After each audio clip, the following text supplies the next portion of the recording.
Hello friends, இன்றைக்கி நம்ம கிச்சனில் நம்ம வீட்டு குழந்தைங்களுக்குலாம் ரொம்ப பிடிச்சமான பன்னீர் டிக்கா எப்படி செய்கிறதுன்னு பார்க்கலாம் வாங்க.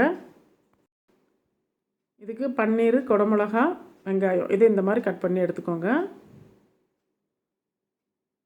ஒரு பவுல் எடுத்துக்கோங்க. அதில் ஒரு 70 ml தயிர் எடுத்துக்கோங்க. அது கூட 1 டீஸ்பூன் இஞ்சி பூண்டு விழுது, 1 டீஸ்பூன் தனி மிளகாய்த்தூள், 1/4 டீஸ்பூன் மஞ்சத்தூள், 1/2 டீஸ்பூன் ஜீரகத்தூள், 1/2 டீஸ்பூன் மல்லித்தூள். இப்போ இதுக்கு தேவையான உப்பு. இது கூட கரம் மசாலா 1/4 டீஸ்பூன். இது கூட கொஞ்சமாக கசூரி மேத்தி க்ரஷ் பண்ணி போட்டுக்கோங்க. இது கூட 1/2 டீஸ்பூன் கடலை மாவு. இது கூட 1 டீஸ்பூன் எண்ணெய் ஊற்றிக்கோங்க.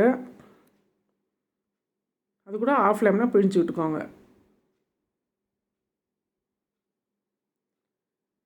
இப்போ அதை நல்லா மிக்ஸ் பண்ணிடலாம். இதில் நம்ம 1/2 ஸ்பூன் கடலை மாவு சேர்த்துருக்கிறதுனால இது பன்னீர் மேலே நல்லா கோட்டாகி ஃப்ரை பண்ணும்போது மசாலா தனியாக பன்னீர் தனியாக பிரியாமல் நல்லா கோட்டாகி ஃப்ரை ஆகி வரும். இப்போ நம்ம கட் பண்ணி வச்சுருக்க வெங்காயம், குடமிளகா, பன்னீர் இது மூணுத்தையும் அது கூட சேர்த்து நல்லா ஒன்றோட ஒன்றா மிக்ஸ் பண்ணிடலாம்.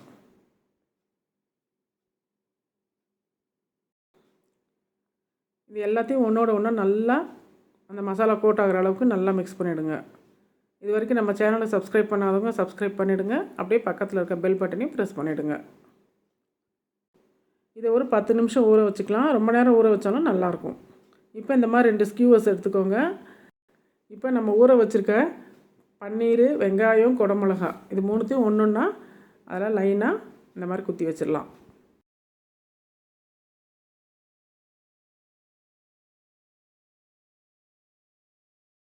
இதை நீங்கள் உங்களுக்கு பிடிச்ச மாதிரி குடமிளகா, வெங்காயம், பன்னீர் இல்லை பன்னீர், வெங்காயம், குடமிளகா நீங்கள் மாற்றி குத்தி வச்சுக்கலாம்.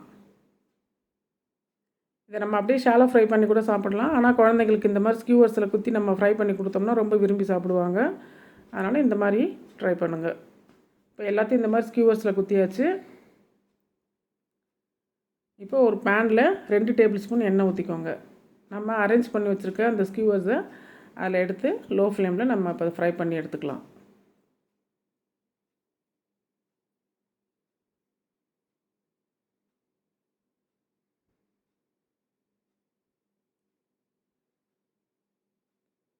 இதே நம்ம ஒரு பக்கம் அடுத்த பக்கம் அந்த மாதிரி திருப்பி போட்டு 4 பக்கமும் நல்லா கோல்டன் ப்ரௌனாக ஃப்ரை பண்ணி எடுத்துக்கலாம். பொறுமையாக ஒவ்வொரு பக்கமும் நம்ம திருப்பி போட்டு நம்ம ரோஸ்ட் பண்ணி எடுத்தோம்னா ரொம்ப டேஸ்ட்டாக இருக்கும். பாருங்கள், மசாலா பிரிஞ்சு வராமல் அதோட நல்லா கோட்டாகி நல்லா ஃப்ரை ஆகிருக்கு.